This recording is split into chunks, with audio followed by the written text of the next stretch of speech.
সুপ্রিয় শিক্ষার্থীবৃন্দ, আজ দেখো যারা 2026 সালের এসএসসি এবং দাখিল পরীক্ষা দেবে তাদের জন্য অত্যন্ত গুরুত্বপূর্ণ কিছু এমসিকিউ পরিসংখ্যানের আমি আজকে নিয়ে হাজির হয়েছি। এই এমসিকিউগুলো অনেক বেশি ইম্পর্টেন্ট এবং এগুলো অধিকাংশ শিক্ষার্থী পরীক্ষার মধ্যে ভুল করে। যাই হোক, দেখো এই যে পরিসংখ্যান নাম্বার 1, 31 থেকে 40, 41 থেকে 50, 51 থেকে 60। এটি কোন ধরনের শ্রেণীব্যক্তি? এটি কোন ধরনের শ্রেণীব্যক্তি? বিচ্ছিন্ন, অবিচ্ছিন্ন? 31 থেকে 40, দেখো 40 এর পরে এখানে কত বিচ্ছিন্ন হয়ে গিয়েছে। এটা 40 আপার লিমিট, প্রথম উপরের শ্রেণীর আপার লিমিট নিচের শ্রেণীর লোয়ার লিমিট যদি একই হয় তাহলে আমরা বলবো অবিচ্ছিন্ন, আর যদি একই যদি না হয় তাহলে আমরা বলবো বিচ্ছিন্ন। দেখো এখানে 40, এটা 41, এটি একটি বিচ্ছিন্ন শ্রেণী, এটি একটি বিচ্ছিন্ন শ্রেণী। এরপর 2 নম্বরটা দেখো 30, 40, 40, 50, 50, 60। উপরে শ্রেণীর আপার লিমিট নিচের শ্রেণীর লোয়ার লিমিট একই, উপরের শ্রেণীর আপার লিমিট নিচের শ্রেণীর লোয়ার লিমিট একই, সুতরাং এটিকে আমরা বলবো অবিচ্ছিন্ন শ্রেণী। এটি হচ্ছে বিচ্ছিন্ন শ্রেণী আর এটি হচ্ছে অবিচ্ছিন্ন শ্রেণী। এখন এই বিচ্ছিন্ন শ্রেণী এবং অবিচ্ছিন্ন শ্রেণীর মধ্যে আরেকটি বিশেষ একটি ইনফরমেশন আছে যেটি পরীক্ষার মধ্যে আসে, প্রায় সময় আসে। দেখো 31 থেকে 40, 41 থেকে 50, 51 থেকে 60 তোমাকে বলে দেবে এই শ্রেণীগুলোর মধ্যে শ্রেণী ব্যক্তি কত।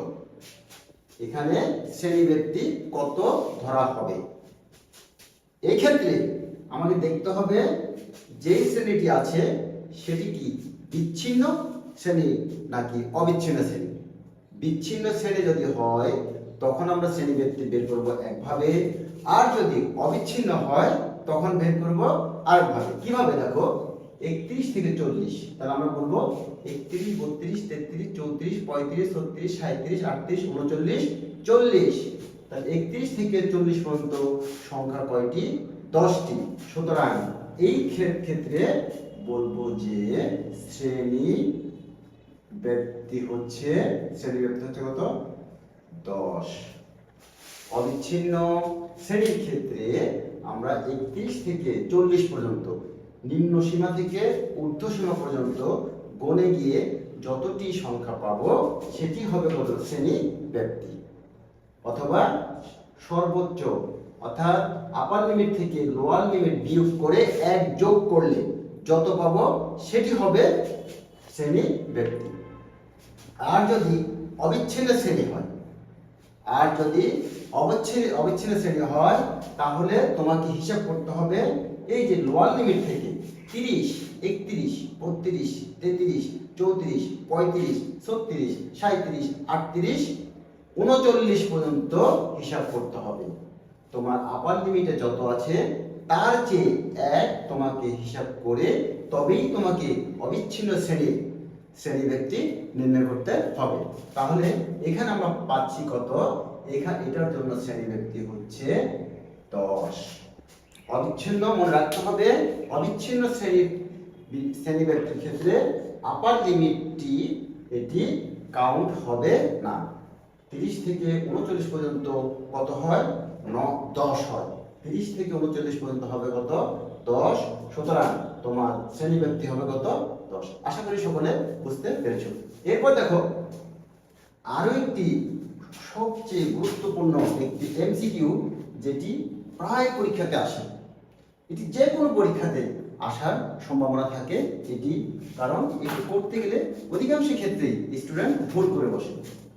পরীক্ষার নম্বর কোন ধরনের চলক? পরীক্ষার নম্বর কোন ধরনের চলক? আমরা আগে আসি চলকগুলো কয় প্রকার? একটা হচ্ছে বিচ্ছিন্ন চলক, আর একটা হচ্ছে কত? অবিচ্ছিন্ন চলক। বিচ্ছিন্ন চলক কাকে বলে, অবিচ্ছিন্ন চলক কাকে বলে? যে সকল চলকের মান ভগ্নাংশ হতে পারে, যে সকল চলকের মান ভগ্নাংশ হতে পারে তাদেরকে আমরা বলে থাকি অবিচ্ছিন্ন চলক। যে সকল চলকের মান ভগ্নাংশ হতে পারে না, পূর্ণ সংখ্যায় হয়, তাদেরকে আমরা বলি বিচ্ছিন্ন চলক। যেমন বিচ্ছিন্ন চলক কোনগুলো? বিচ্ছিন্ন চলক হচ্ছে জনসংখ্যা, একটি হচ্ছে কত? বিচ্ছিন্ন চলক। পাখির সংখ্যা, একটি হচ্ছে কত? বিচ্ছিন্ন চলক। অবিচ্ছিন্নগুলো কি? ভর, উচ্চতা, সময়, এগুলো হচ্ছে ইত্যাদি হচ্ছে অবিচ্ছিন্ন চলক। এখন আসি পরীক্ষার নাম্বার নিয়ে একটি মজার একটি ব্যাপার আমরা বলি। পরীক্ষার নাম্বার কোন ধরনের চলক? এটি বিচ্ছিন্ন অবিচ্ছিন্ন। অধিকাংশ ক্ষেত্রেই এটি কি হয়, পরীক্ষার মধ্যে দিয়ে ওই স্টুডেন্ট তখন কি করে হিসাব করে। আমি পরীক্ষার মধ্যে 2.5 পেয়ে থাকি, 1.5 পেয়ে থাকি, আধা 1.5 পেয়ে থাকি, তাহলে এটি হবে কত? অবিচ্ছিন্ন চলক। কিন্তু আনফরচুনেটলি এটি হচ্ছে কত? ভুল ধারণা। আমরা হয়তো পরীক্ষার মধ্যে বিভিন্ন কারণে শিক্ষার্থীদের পার্শিয়াল নাম্বার দিয়ে থাকি, আংশিক নাম্বার দিয়ে থাকি, অর্থাৎ ভগ্নাংশ নাম্বার দিয়ে থাকি। কিন্তু আন্তর্জাতিকভাবে যেটি স্বীকৃত পরিসংখ্যানের ভাষায়, পরীক্ষার নম্বর কখনোই ভগ্নাংশ হতে পারবে না। পরীক্ষার নম্বরটি হতে হয় আন্তর্জাতিকভাবে, অর্থাৎ তোমাকে মেনে নিতে হবে গণিতের মধ্যে, পরিসংখ্যানের মধ্যে পরীক্ষার নাম্বার কখনোই ভগ্নাংশ হয় না। এটি সবসময় পূর্ণ সংখ্যায় দিতে হয়। যদি আমরা দিয়ে থাকি সেটি হচ্ছে ভিন্ন বিষয়। তাই এই কারণে আমরা বলবো পরীক্ষার নাম্বার হচ্ছে একটি বিচ্ছিন্ন চলক। পরীক্ষার নাম্বার হচ্ছে একটি বিচ্ছিন্ন চলক, তোমাকে এটি অবশ্যই মনে রাখতে হবে। এরপরে আরো একটি ইন্টারেস্টিং ব্যাপার, এটি হয়তো এই যেমন 4 নাম্বারটি অত্যন্ত গুরুত্বপূর্ণ একটি এমসিকিউ, এবং এটি এমসিকিউতেও আসে, আবার এটি জেনে রাখো অত্যন্ত আমাদের একটিগত গুরুত্বপূর্ণ কাজ। যেমন 1 2 3 4 5, আমরা যখন ট্যালি কাটি তখন 1 2 3 4 চারটি দাগ আমরা সাধারণত বাম দিক থেকে ডান দিকে একটু কাট করে দিই। এখন আসি 5ম নম্বর দাগটা যখন দেব তখন কি বাম দিক থেকে ডান দিকে দেব নাকি ডান দিক থেকে বাম দিকে দেব? এটি একটি বিতর্কের বিষয়। এটি হচ্ছে মানে কি একটি জানারও বিষয়।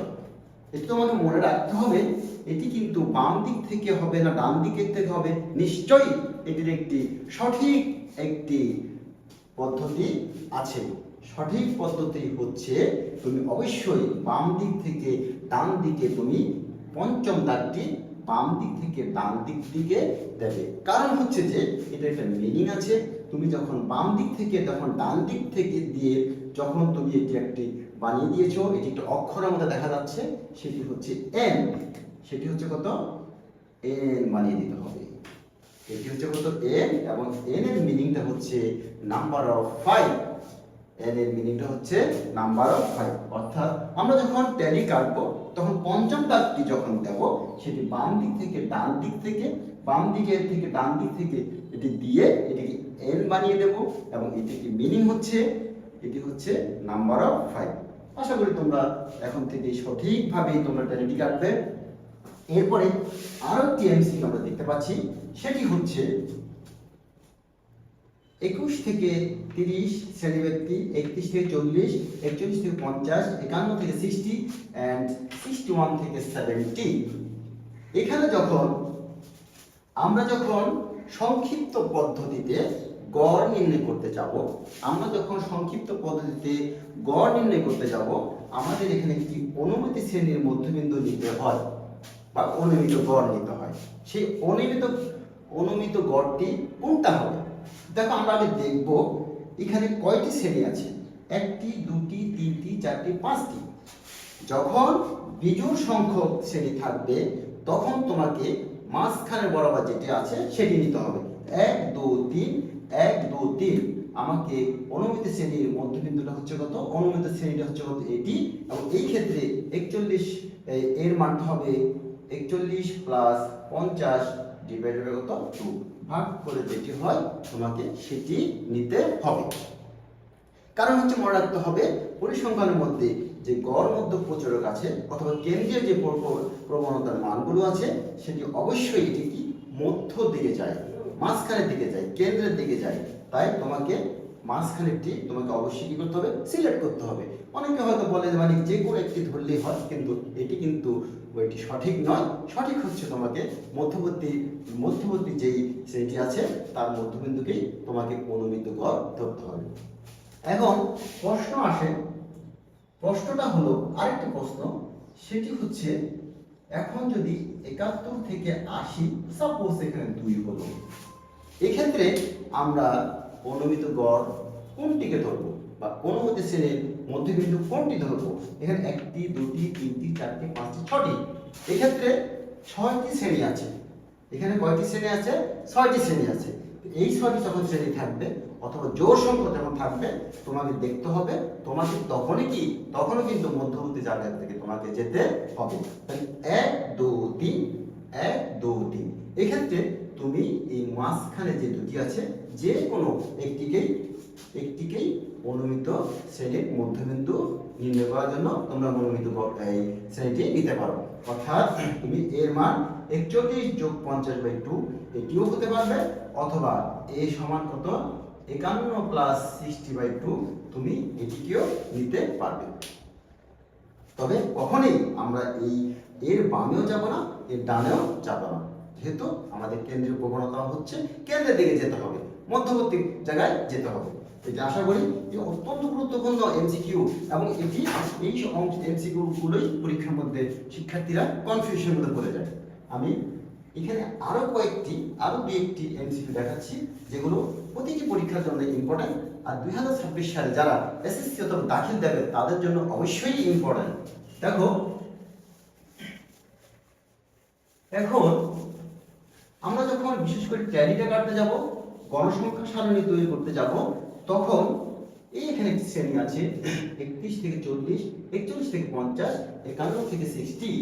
আমি যখন আমার আসলো 35, 40, 43, 60, 50, এগুলো হচ্ছে কত তোমাকে এই আমাদের উপাত্তগুলো, আমি যখন ট্যালি কাটবো উপাত্তগুলো কোথায় বসাবো? 35টি নিশ্চয়ই তোমরা বলবে এখানে বসাতে হবে, অবশ্যই এখানে বসাতে হবে। 40 সেটিও এখানে বসাবো। মনে রাখবে ট্যালিগুলো যখন কাটবে একটু ডান দিকে একটু কত কাত করে দিবে, একটু বাঁকা করে দিতে হয়। এরপর হচ্ছে কত 43টা কত এদিকে হবে। এরপর হচ্ছে কত 50টাও তোমার এখানেই হবে। এভাবে তোমার আরো উপাত্ত থাকবে, সেই উপাত্তগুলো আমরা যথারীতিভাবে বসাবো। তবে এখানে আমি যেটি দেখাতে চেয়েছি তোমাদের সেটি হচ্ছে, আমি যখন চলক উপাত্তগুলো দেখাবো আমাকে দেখতে হবে এই শ্রেণীগুলো কিসের মধ্যে আছে, এটি কি বিচ্ছিন্ন না অবিচ্ছিন্ন। আবার দেখো, আমরা যখন 30 থেকে 40 যাব, 40 থেকে 50 যাব, 50 থেকে যখন 60 থাকবে, ওই ক্ষেত্রে তোমার 35, 40, 42, 50 এখানেও 4টি উপাত্ত আমরা দেখতে পাচ্ছি। কথা হলো এই উপাত্তগুলো আমরা যখন ট্যালি কাটবো কোন ঘরে আমরা বসাবো? 35 যখন বসাবো নিশ্চয়ই 30 থেকে 40 এর মধ্যে 35 আছে, সেখানে আমি কত ট্যালি কাটবো। কিন্তু প্রশ্ন হলো 40 যখন আমি কাটতে যাব, ট্যালি বসাতে যাব, এটি কোন ঘরে বসাবো? এটি 30 থেকে 40 এই শ্রেণীতেও আছে, আবার 40 থেকে 50 এই শ্রেণীতেও আছে। আমি কোথায় বসাবো? তোমাকে মনে রাখতে হবে ওই যে আমি প্রথম এমসিকিউ ক্ষেত্রে বলেছিলাম, যখন অবিচ্ছিন্ন শ্রেণী থাকবে তখন আমরা আপার লিমিটটাকে কাউন্ট করব না। অর্থাৎ যেমন এখানে 40 আছে, 40 আমি এখানে বসাতে পারবো না, আমাকে 40টা বসাতে হবে আমাকে এই যে লোয়ার লিমিট যে ঘরে আছে সেই ঘরে। সিমিলারলি যদি 42টা আমি বসাতে চাই, 42টা ওখানে বসাবো, কিন্তু 50টা যখন বসাতে যাব 50টা আমরা এই শ্রেণীতে বসাতে পারবো না, আমাদের 50টা বসাতে হবে অবশ্যই এই শ্রেণীতে। এই বিষয়গুলো তোমাদের অবশ্যই খেয়াল রাখতে হবে। আশা করি তোমরা এই বিষয়গুলো বুঝতে পেরেছো এবং তোমাদের পরীক্ষার মধ্যে আসলে যথাযথভাবে তোমরা এই এমসিকিউ গুলো পারবে এবং তোমাদের বৃত্ত ভরাট করতে পারবে। ঠিক আছে, সবাই ভালো থেকো, সুস্থ থাকো এবং তোমাদের কোনো মতামত আমাদের জানিয়ে দেবে। আমরা চেষ্টা করবো তোমাদের মতামতকে সর্বোচ্চ গুরুত্ব দিয়ে সমাধান করতে।